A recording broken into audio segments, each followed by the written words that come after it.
Hola a todos, bienvenidos a este webinar gratuito, ingresos de las personas morales, cuándo y cómo se acumulan. Mi nombre es Alfredo Cobos del Centro de Estudios Fiscales, Innovación y Negocios, el CEFIN, y me encanta recibirte el día de hoy. Bienvenido, bienvenida a este espacio donde juntos vamos a analizar tanto fundamentos como aplicaciones prácticas relativas a los ingresos de las personas morales. Tráete un cafecito, toma lápiz y papel porque los próximos minutos van a ser tu mejor inversión del día. Van a ser los minutos mejor invertidos del día de hoy, porque al concluir este webinar gratuito tendrás herramientas bien valiosas para irlas a aplicar directo desde el día de hoy, de inmediato, en tu trabajo con clientes y empresas. Así que bienvenido, bienvenida, quédate en este momento porque la cosa apenas arranca. Antes de irnos de lleno con el contenido, quiero que me conozcas un poquito. Soy Alfredo Cobos, licenciado en Contaduría, maestro en Impuestos, consultor e instructor certificado por Conocer y también fundador del Centro de Estudios Fiscales, Innovación y Negocios, el CEFIN, y de CG Consultores PYME, una firma de consultoría contable y fiscal. Y el día de hoy estoy aquí para compartir contigo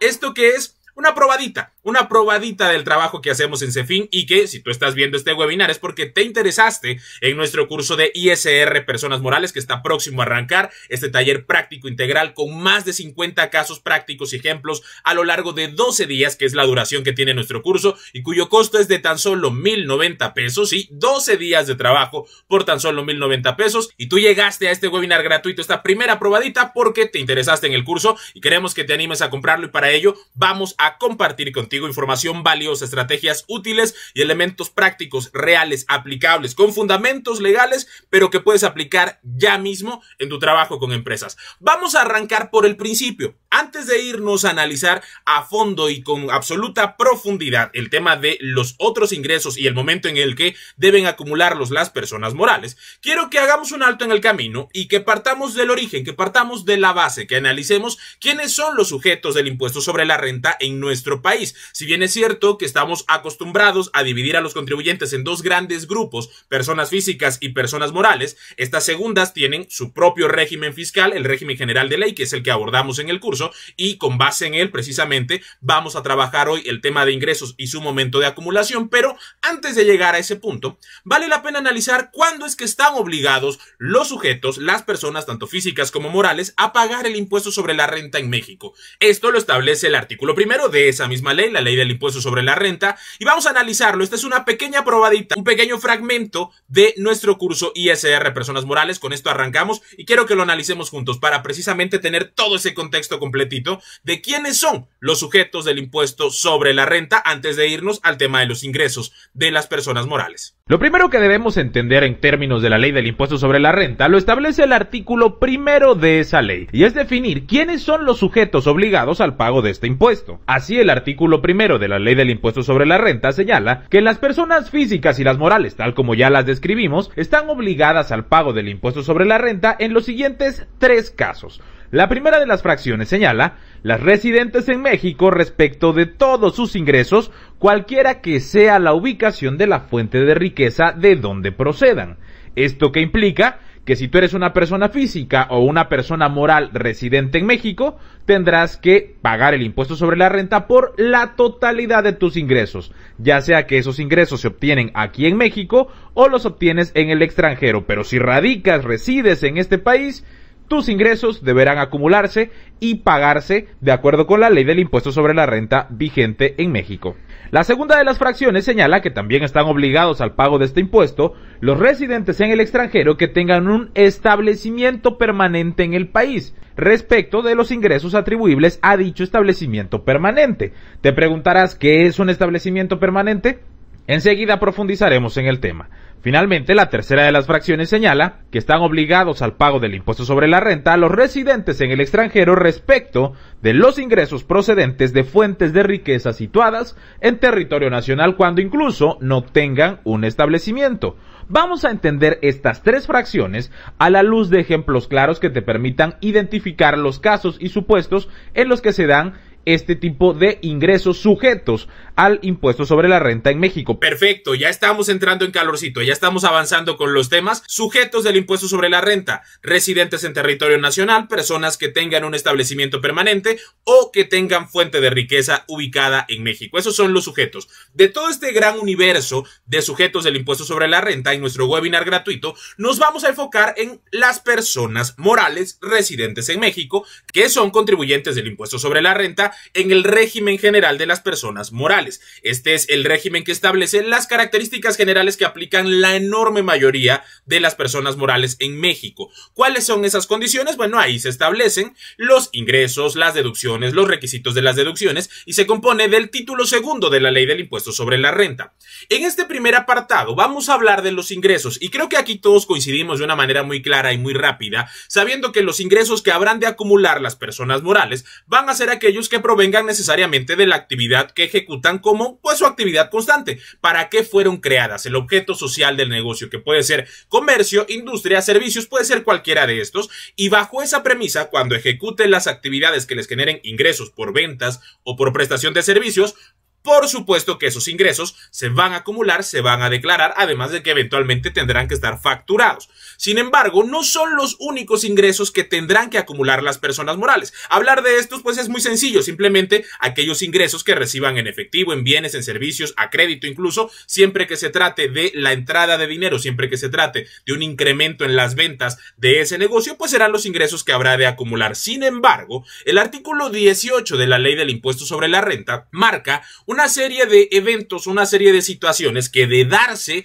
en la vida cotidiana de cualquier persona moral, tendrían necesariamente que detonar la acumulación de otro ingreso, tendrían que generar un ingreso adicional a los que ya de por sí hemos contemplado en sus ventas. ¿Por qué me quiero detener en este punto? Porque se trata de un aspecto que no todos los colegas dominan a fondo y que no todos los colegas tienen en el radar, y que muy probablemente alguna de las empresas con las que tú has trabajado o que tú estés trabajando actualmente, algún cliente al que le lleves la contabilidad, en una de esas ya cayó en alguno de estos supuestos, y si no tenías claro que generan un ingreso acumulable, entonces podríamos incluso estar evitando la acumulación de un ingreso al que estamos obligados por ley, y eso, en caso de una revisión por parte de la autoridad, puede tener serios problemas, puede traer consigo serias preocupaciones que podemos evitar, que podemos prevenir, que podemos corregir, y es lo que quiero que hagas a partir de este momento. Así que vamos a analizar el artículo 18, que establece otros ingresos que deben obviamente acumular las personas morales. Otro punto a destacar tiene que ver con que no solamente las personas morales están obligadas a acumular los ingresos provenientes de sus operaciones cotidianas, de esas actividades ya sea comerciales, industriales o de servicios que realiza, sino que a través del artículo 18 de la ley del impuesto sobre la renta se les obliga a estar en condición de acumular otros tipos de ingresos, algunas otras fuentes de dinero que pueden llegar a convertirse en ingresos acumulables para la empresa. El artículo 18 de la ley del impuesto sobre la renta establece que, además de los ingresos que ya analizamos, los provenientes de las actividades cotidianas de la empresa, también deberán considerarse ingresos los siguientes elementos. El primero, los ingresos determinados inclusive presuntivamente por las autoridades fiscales en los casos en que proceda conforme a las leyes fiscales. ¿Qué es esto? Si producto de una auditoría o de una revisión la autoridad detecta que tú estuviste omitiendo ingresos o presume que estuviste omitiendo ingresos, podrían calcularte una proporción o una cantidad de ingresos que tú decidiste evadir y acumularlo para que en función de eso pagues la diferencia de impuestos que pudieran estar a tu cargo. ¿Cuándo se dan este tipo de casos? Para las personas físicas, seguramente les ha tocado verlo, cada cierto tiempo, en ciertos periodos del año, la autoridad lanza una gran cantidad, o por lo menos lo hacía la administración federal pasada. En lo que va de esta administración, todavía no hemos visto esa mecánica, hemos visto otras bastante más agresivas, pero esa todavía no. Sin embargo, hasta hace todavía un año, era muy común que la autoridad lanzara una gran cantidad de cartas a personas físicas, y lo comento para efectos de ilustrar el ejemplo, a personas físicas que habían recibido depósitos bancarios y que estas personas físicas no estaban dadas de alta en el RFC y que por tanto no estaban presentando sus obligaciones. La autoridad presumía que esos depósitos eran ingresos y les calculaba un impuesto. Esos son los ingresos presuntivos. En el caso de una persona moral aplica exactamente igual si la autoridad identifica depósitos o transferencias a nuestras cuentas bancarias cuyos importes no se declararon en nuestros pagos provisionales trimestrales o en nuestro impuesto del ejercicio, puede presumir que son ingresos y por tanto calcularnos un impuesto sobre ese ingreso presuntivo. Por tanto, de ahí entonces que tengamos que acumularlo. Otro ingreso que debemos acumular es la ganancia derivada de la transmisión de propiedad de bienes por pago en especie. Esto es, si nosotros pagamos una deuda que les gusta de 50,000 pesos, pero nos aceptan un bien que únicamente vale 20, esa diferencia, esos 30,000 pesos de diferencia que nos está aceptando nuestro acreedor, porque igual y ya no le quedó de otra, nos dice, pues de lo perdido lo recuperado, me debía 50, me das una maquinaria que vale 20, está bien, la acepto, esos 30 de diferencia tendrían que ser un ingreso acumulable para la persona moral que está efectuando ese pago en especie. Así también los que provengan de construcciones, instalaciones o mejoras permanentes en bienes inmuebles que de conformidad con los contratos por los que se otorgue el uso o goce temporal, es decir, el arrendamiento, queden a beneficio del propietario. Esto es que si nosotros somos una persona moral que tenemos en propiedad una bodega y la ponemos en renta, de repente pues el arrendatario decide hacerle ciertas mejoras importantes, igual y le construye unos cuantos metros más y la está utilizando durante un tiempo, pero termina el contrato de arrendamiento y nos entregan de nueva cuenta la propiedad cuya superficie ahora es mayor porque le hicieron una adición, una construcción. El valor de esa mejora que hoy nos vamos a quedar sin que nosotros hubiéramos tenido que gastar para efectuarla, sino porque el arrendatario la deja y ahora incrementó el valor de nuestra propiedad, esa diferencia tendríamos que acumularla. Aquí el punto es identificar a cuánto va a ascender ese ingreso, cómo determinar ese ingreso. Nosotros como contadores e incluso el propio contribuyente no podría determinarlo,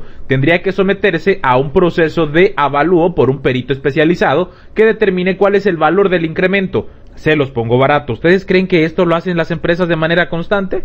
Si de por sí ya acumular los ingresos que efectivamente provienen de las ventas a veces se convierte en todo un reto para nosotros como contadores de hacerle ver a nuestros clientes que es indispensable acumular la totalidad de los ingresos, imagínense ustedes este tipo de casos, que tenemos la obligación de acumularlo, sí, por supuesto, pero difícilmente vamos a tener el valor de ese ingreso, salvo que exista el pago de un peritaje, de un avalúo, que también va a implicar, por cierto, gastos adicionales. Es decir, la empresa va a pagar el avalúo, que le va a costar dinero, y además va a pagar los impuestos que resulten de determinar ese avalúo. Lo que muchas veces pasa es que esos ingresos suelen omitirse malamente porque la propia ley en el artículo 18 establece que su obligación es acumularlos, pero la realidad se impone desafortunadamente y también quizá sea una manera extrema desde el punto de vista de la autoridad y en este caso del legislador de intentar hacer ese cobro sin garantizar cuáles van a ser los mecanismos para poder definir el valor de ese ingreso. Así que si bien es cierto que esto lo establece el artículo 18, este tercer punto quizá en muchos casos es letra muerta. Mi deber como su instructor es explicárselos y el de ustedes como profesionales de la contaduría y los impuestos también explicárselo a sus propios clientes para que cuando caigan en esos supuestos ellos sepan de manera clara y eventualmente por escrito que están obligados a acumular ese ingreso. Ya si deciden acumularlo o no, ya si deciden pagar el avalúo o no, ya por fortuna no será bronca nuestra como asesores fiscales o como contadores, puesto que debemos asegurarnos de informárselo y de que quede evidencia que nosotros cumplimos con hacerle saber que el artículo 18 le obliga a acumular ese ingreso. E insisto, ya si la empresa lo acumula o no, ya es decisión de ellos. Otros ingresos que también deben acumularse son la ganancia derivada por la venta de activos fijos y terrenos, así como títulos valor, acciones y partes sociales. También los pagos que se perciban por la recuperación de un crédito deducido por incobrable. Más adelante, cuando veamos deducciones autorizadas, veremos que cuando un crédito se considera incobrable, puede deducirse bajo ciertas condiciones y con algunas características, pero si pasado el tiempo y una vez que nosotros ya hicimos deducible ese crédito, de repente nuestro deudor se acuerda que nos debe una lana y decide pagárnosla, en ese momento la cantidad que se recupere deberá acumularse como un ingreso. Así también la cantidad que se recupere por seguros, fianzas o responsabilidades a cargo de terceros, tratándose de pérdidas de bienes del contribuyente. Esto es, si de repente teníamos un vehículo, por ejemplo, que se convierte en una pérdida total a partir de un siniestro o un accidente y la aseguradora nos repone el valor total del vehículo o una parte considerable de acuerdo con la prima que nosotros hubiéramos pagado y la cobertura que tengamos, esa cantidad que se considera una recuperación de seguro deberá entonces acumularse como otro ingreso. Finalmente, deberán también acumularse como otros ingresos los intereses que tengamos a favor en el ejercicio, ya sea porque concedimos créditos de la propia venta de nuestras mercancías o nuestros servicios, o incluso si le concedimos algún préstamo a otra empresa o algún tercero y por el cual le cobramos intereses. Siempre que estos intereses sean a nuestro favor, estamos obligados a acumularlos a nuestros ingresos. Lo mismo sucede con el ajuste anual por inflación acumulable, del que hablaremos con particular precisión hacia el final del curso, pero tenlo en cuenta ya que se considera como otro ingreso. Y habría que señalar también, para concluir, que deberán acumularse como otros ingresos aquellas cantidades recibidas en efectivo, ya sea en moneda nacional o extranjera, por concepto de préstamos, aportaciones para futuros aumentos de capital o aumentos de capital mayores a 600,000 pesos, cuando estos no se declaren y se informen oportunamente. A ver, vamos a ver si entendimos esta parte. Quiere decir que yo puedo recibir préstamos, por supuesto. Puedo recibir también aportaciones para futuros aumentos de capital, pero estamos obligados a revelarlo a través de nuestra declaración anual, pero únicamente con fines informativos, siempre que estos superen los 600,000 pesos. Si nosotros no informamos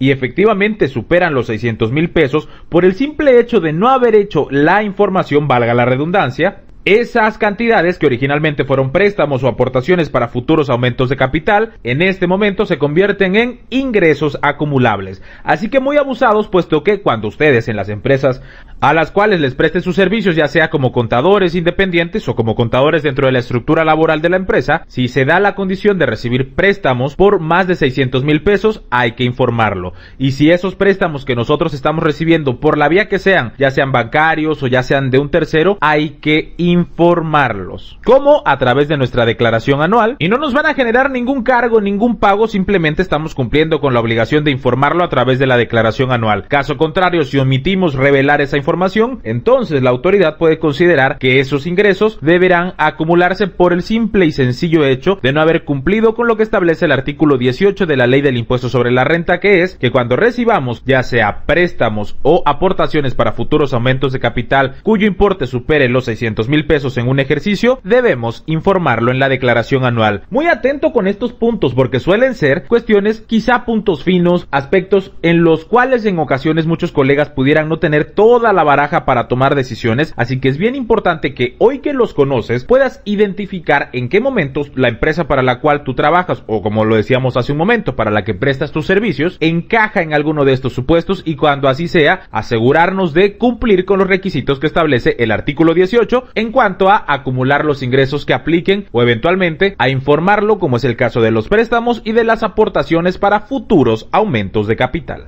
Y de estos me quiero detener en la última parte, los préstamos o las aportaciones para futuros aumentos de capital que se hubieran recibido y que sean de una cantidad superior a los 600,000 pesos. Tenemos la obligación de informarlos en nuestra declaración anual. No se van a considerar un ingreso acumulable siempre y cuando los informes de manera oportuna, y aquí cabe hacer la precisión que si de repente la empresa en la que tú trabajas en algún momento tuvo una situación de esta naturaleza, recibió un crédito, un financiamiento de una cantidad superior a estos 600,000 pesos, que puede ser del banco, que puede ser de un socio, que puede ser de un tercero, pero que recibió ese financiamiento, o que en su caso recibió aportaciones para futuros aumentos de capital que también ascienden a este mismo monto, cabe la precisión de que si ya presentaste la declaración anual de ese ejercicio, en una de esas bien valdría la pena que pudieras corregir esa omisión, si no lo informaste, corregirla antes de que eso sea un problema. ¿Cómo la podemos corregir? Podemos presentar una declaración complementaria en la que vamos a incorporar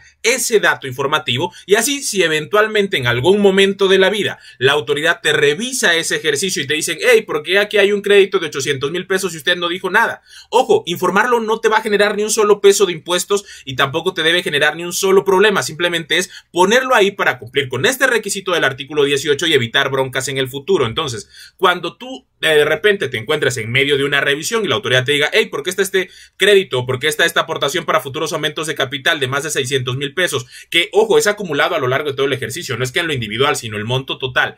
Y tienes más de esos 600,000 pesos y tú no lo informaste, la autoridad te va a decir, hey, con fundamento en el artículo 18 18 te puedo hacer que acumules ese ingreso, que pagues la diferencia del impuesto, que pagues recargos y actualizaciones, pero vas a salir tú rapidísimo con la otra mano y con papelito también de por medio le vas a indicar, sí, usted tiene razón, en la declaración normal de ese ejercicio no lo puse, no lo sabía, se me olvidó, pero de manera espontánea, antes de que se diera la revisión, lógicamente, ya presenté una declaración complementaria donde corregí ese error, así que muy abusado. Si de repente las empresas en las que tú trabajas, los clientes a los que tú atiendes están en este supuesto, podemos corregir, podemos poner manos a la obra y es muy importante hacerlo.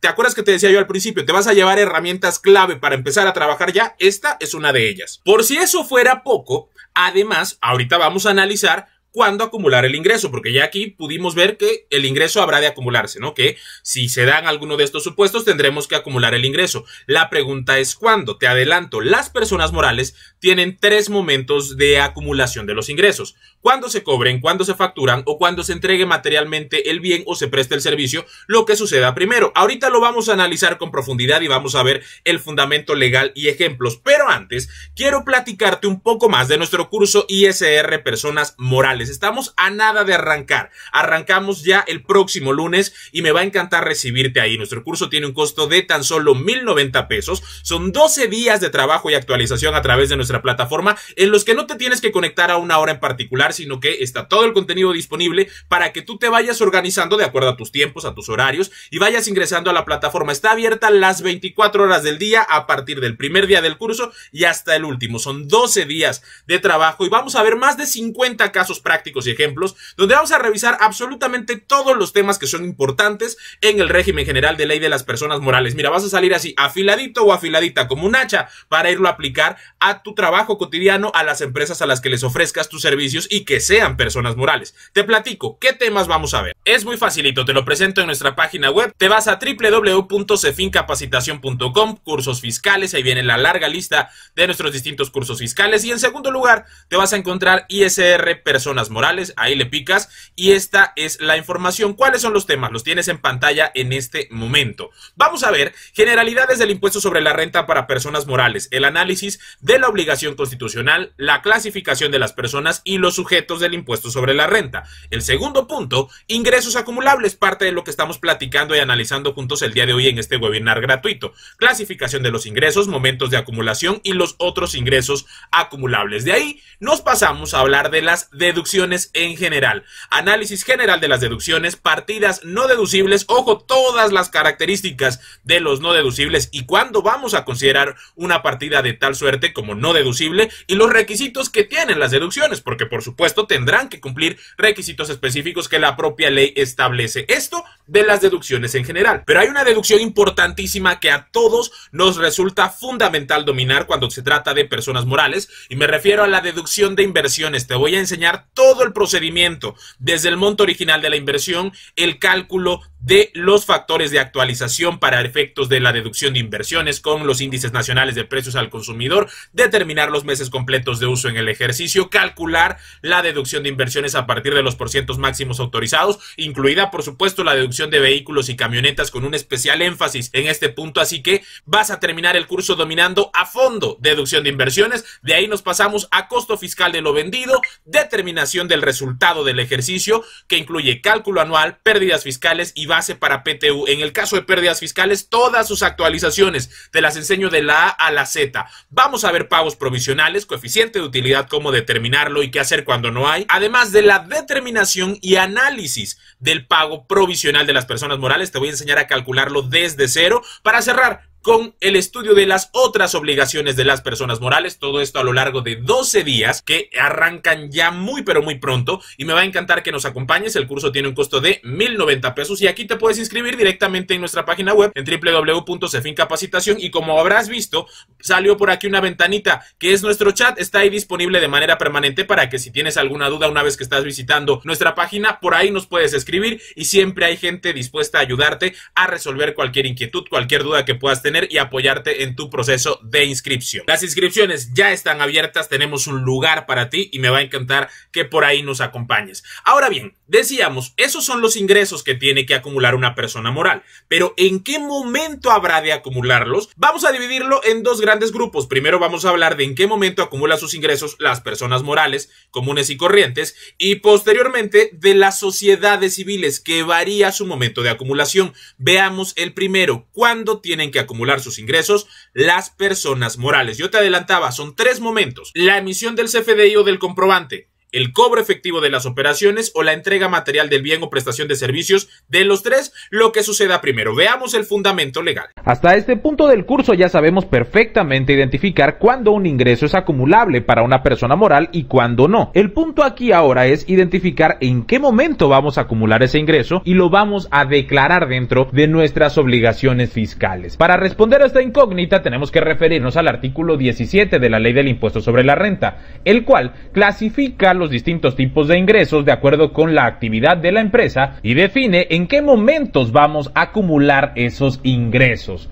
Por ejemplo, tratándose de la enajenación de bienes o la prestación de servicios, cuando se dé cualquiera de los siguientes supuestos, el que ocurra primero. 1. Cuando se expida el comprobante fiscal que ampare el precio o la contraprestación pactada. 2. Se envíe o entregue materialmente el bien o cuando se preste el servicio. Y 3. Cuando se cobre o sea exigible total o parcialmente el precio o la contraprestación pactada, aun cuando provenga de anticipos. A ver si estamos entendiendo esto. Entonces, quiere decir que si nosotros somos una empresa que se dedica a la enajenación de bienes, esto es compra-venta de cualquier bien, o a la prestación de servicios, el tipo de servicios de que se trate, tenemos que revisar que las operaciones que vamos a estar declarando, esos ingresos que vamos a reportar, en qué momento se dan estos tres supuestos para que en función de lo que suceda primero, podamos entonces acumular el ingreso y de esta manera cumplir con esa obligación fiscal. Hablamos de tres momentos distintos: cuando se expide el comprobante fiscal, que es en el momento en el cual generamos la factura, cuando se entregue el bien o se preste el servicio, o cuando se cobre. Esos tres momentos, lo que suceda primero será a partir de ese punto cuando se acumule el ingreso. Vamos a aterrizarlo a un ejemplo.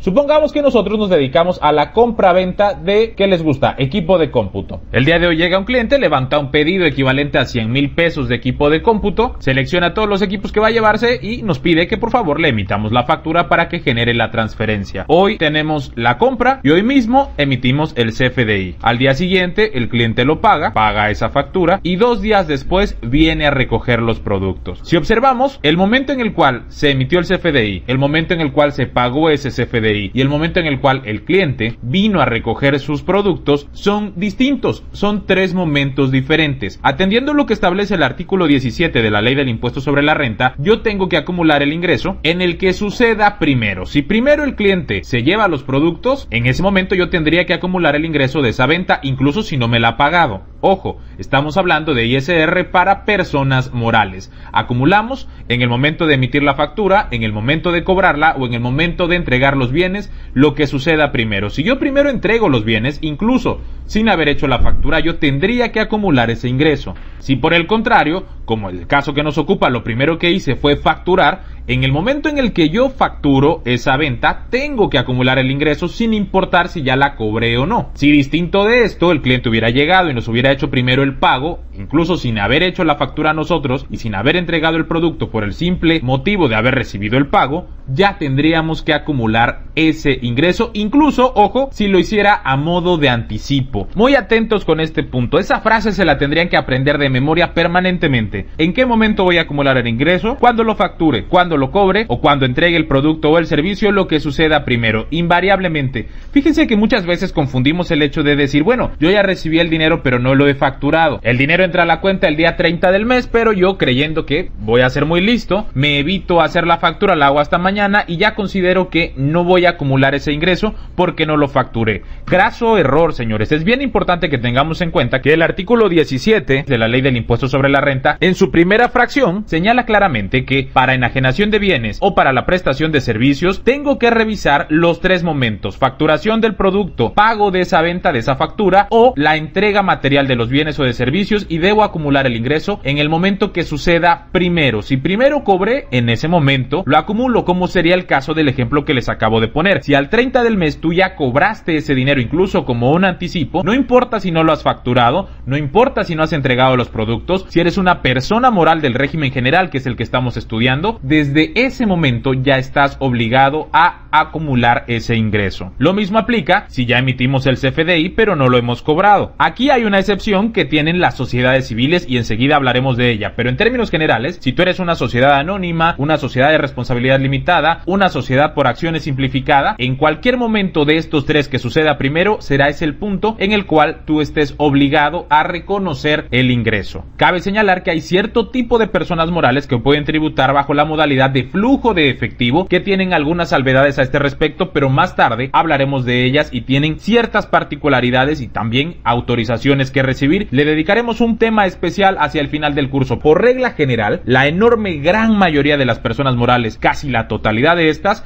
tienen que respetar lo que establece el artículo 17 de la Ley del Impuesto sobre la Renta: acumular el ingreso en el momento en el que lo facturemos, en el que lo cobremos o en el que prestemos el servicio o entreguemos el bien, lo que suceda primero. Por otro lado, la fracción segunda del mismo artículo del 17 de la Ley del Impuesto sobre la Renta señala que, tratándose del otorgamiento del uso o goce temporal de bienes, es decir, arrendamiento, los ingresos serán acumulables cuando se cobren total o parcialmente, o también cuando ya sean exigibles a favor de quien efectúe dicho otorgamiento. Esto es que si la renta vence cada día 15, a partir de ese momento ya es exigible el cobro y por tanto la persona moral que va a hacer ese cobro ya debería acumular el ingreso, o también cuando se expida el comprobante fiscal que ampare ese precio, pero bajo la misma condición: lo que suceda primero. Si tú antes del vencimiento cobras, en ese momento acumulas el ingreso. Si antes del vencimiento facturas, en ese momento acumulas el ingreso. Pero si primero vence la renta, aunque no la hayas cobrado y aunque no la hayas facturado todavía, al ya ser exigible el pago de ese derecho, ya estás obligado a acumular el ingreso, siempre que seamos una persona moral que se dedica a otorgar el uso o goce temporal de bienes, es decir, al arrendamiento.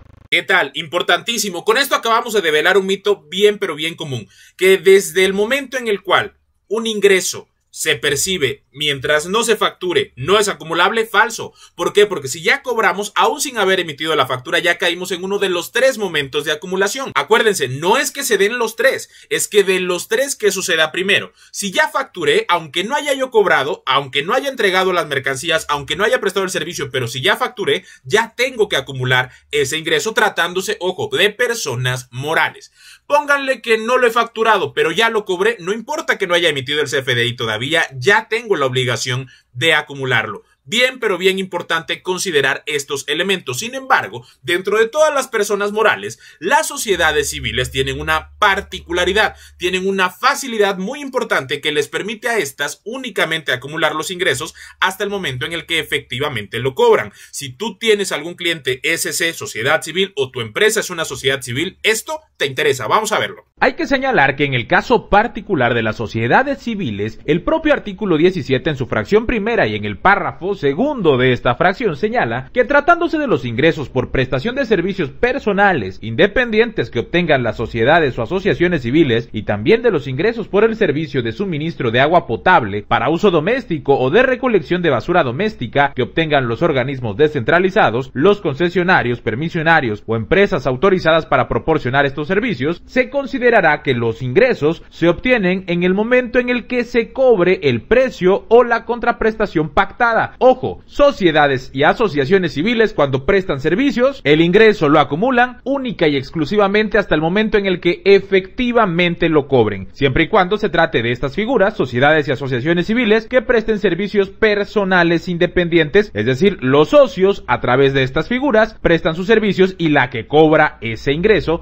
es la sociedad o la asociación asociación civil respectivamente. Esta es la razón, por ejemplo, por la que muchos despachos contables se constituyen como sociedades civiles, porque tienen la enorme ventaja, a diferencia del resto de personas morales, del resto de simples mortales que también tributan en el impuesto sobre la renta dentro del régimen general de ley de las personas morales. Bueno, las SC, las sociedades civiles, tienen esta facilidad. Creo que nos va a quedar todavía más claro si ponemos un ejemplo con fechas, ¿no? Si le ponemos fechas y números a este asunto, vamos a verlo enseguida, pero antes quiero recordarte que las inscripciones siguen abiertas, las inscripciones a nuestro curso de ISR Personas Morales y que este es el momento para apartar tu lugar, precisamente poderte inscribir. Si te estás preguntando cómo hacerlo, debajo del video, en la descripción de este video, te estoy dejando el enlace para que vayas directamente a la página web y ahí te puedas inscribir. ¿Quieres ver cómo? Te lo enseño enseguida. Ya conoces nuestra página web, te vas a www.cefincapacitacion.com, cursos fiscales, ISR Personas Morales, y aquí te aparece toda la información detallada. Avanzas hacia abajo, lees por supuesto el temario con detenimiento.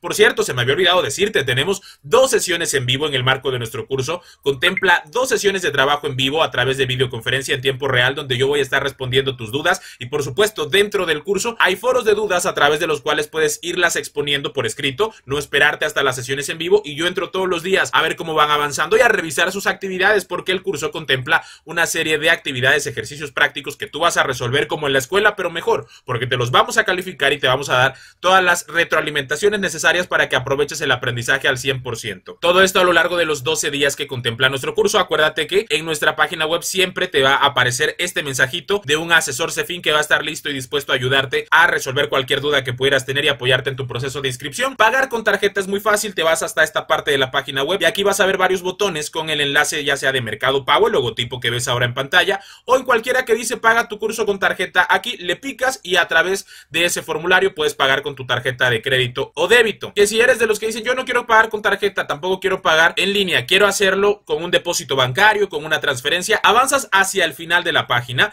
y te vas a encontrar con nuestros datos bancarios. Aquí los ves, tenemos para depósito en efectivo en Banamex, para transferencia electrónica también a Banamex, o para que puedas depositar en cualquier OXXO con este número de tarjeta Banamex, y por supuesto reportar tu pago, ya sea por WhatsApp o reportar tu pago también a través de correo electrónico a docencia-cefin@outlook.com para que podamos generar tu cuenta de usuario y contraseña con la que vas a ingresar a la plataforma. Como habrás podido notar, inscribirte es súper fácil, súper rápido, y te decía, el enlace debajo de este video, como también un enlace directo de WhatsApp por si tienes alguna duda y nos quieres preguntar cualquier información respecto al curso. Ahí pícale y nos va a llegar un WhatsApp, nos comentas qué es lo que necesitas saber y con gusto te apoyamos en este proceso de inscripción. Recuerda que las inscripciones siguen abiertas y que tenemos un cupo limitado, así que córrele a apartar tu lugar. Y precisamente ya para ir cerrando nuestro webinar, llevemos todo esto a ejemplos. Vamos a hablar con números, con fechas exactas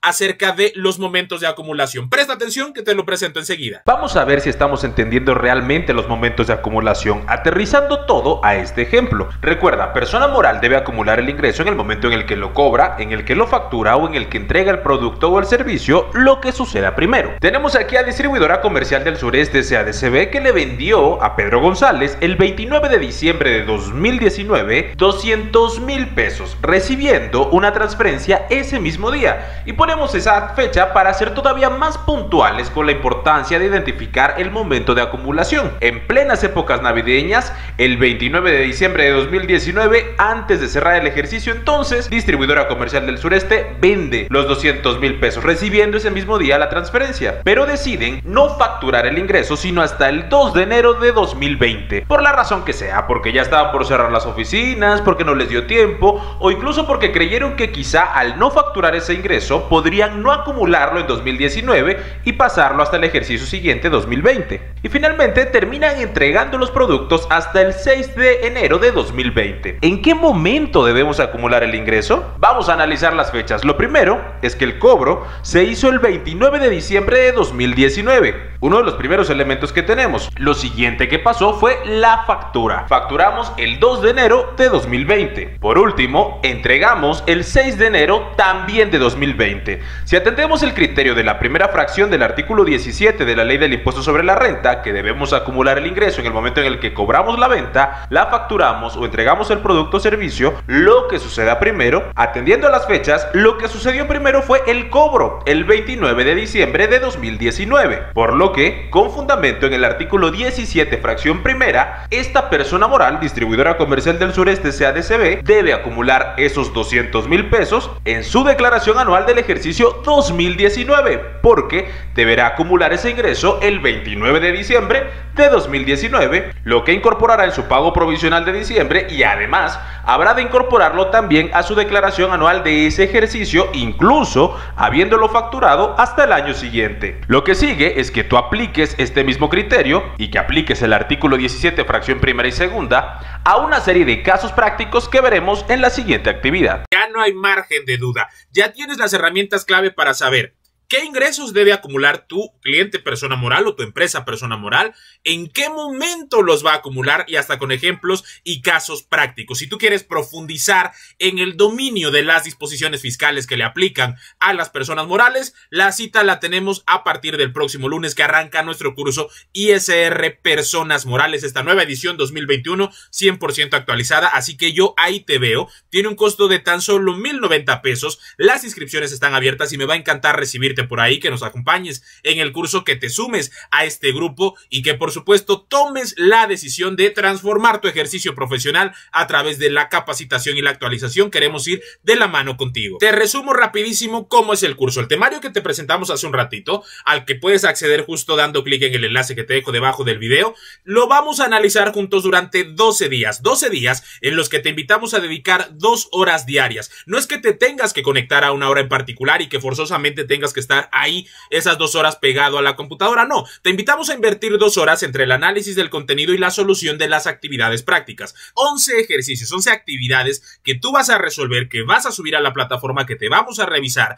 que te vamos a enviar comentarios como en la escuela, te decía yo hace ratito, como en la escuela, pero mejor, porque todo lo vamos a estar aterrizando a casos prácticos de empresas reales, a contextos reales que te ayuden a apropiarte del conocimiento, a llevarlo al campo laboral y a poderlo ejecutar y replicar de manera exitosa en tu trabajo cotidiano. Así que a lo largo de estos 12 días tú vas a estar trabajando a tu ritmo, en tus tiempos, de acuerdo con tus propios horarios y tus necesidades de tiempo y ocupaciones, y te vas organizando para que vayas avanzando de acuerdo a tu propio ritmo. Y de repente muchos, cuando escuchan que es autodirigido y que tú asumes el control y la manera en la que organizas sus tiempos, se preguntan, ¿y si tengo dudas, qué puedo hacer? No te preocupes, te voy a enseñar lo suficientemente bien para que no tengas ni una sola duda del contenido con el que vamos a estar trabajando. Y si de repente quieres aterrizar los contenidos a algún caso real, alguna situación que quieras compartir, dentro del curso hay un montón de foros donde puedes expresar tus dudas, tus comentarios, y también juntos compartimos contigo puntos de vista. Yo te hago recomendaciones y el resto de los compañeros también lo pueden leer, y de esta forma multiplicamos el conocimiento. Pero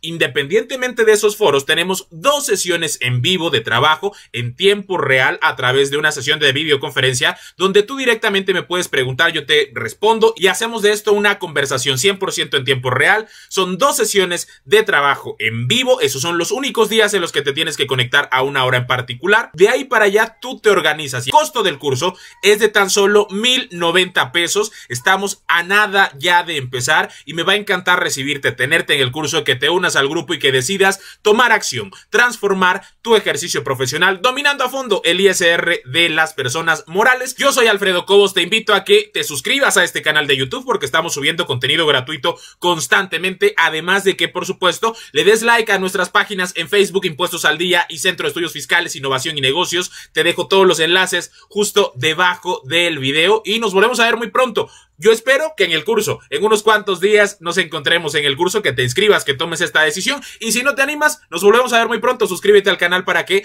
puedas estar al tanto de las próximas novedades y contenidos gratuitos que subimos constantemente. Te veo en el curso ISR Personas Morales. Hasta entonces.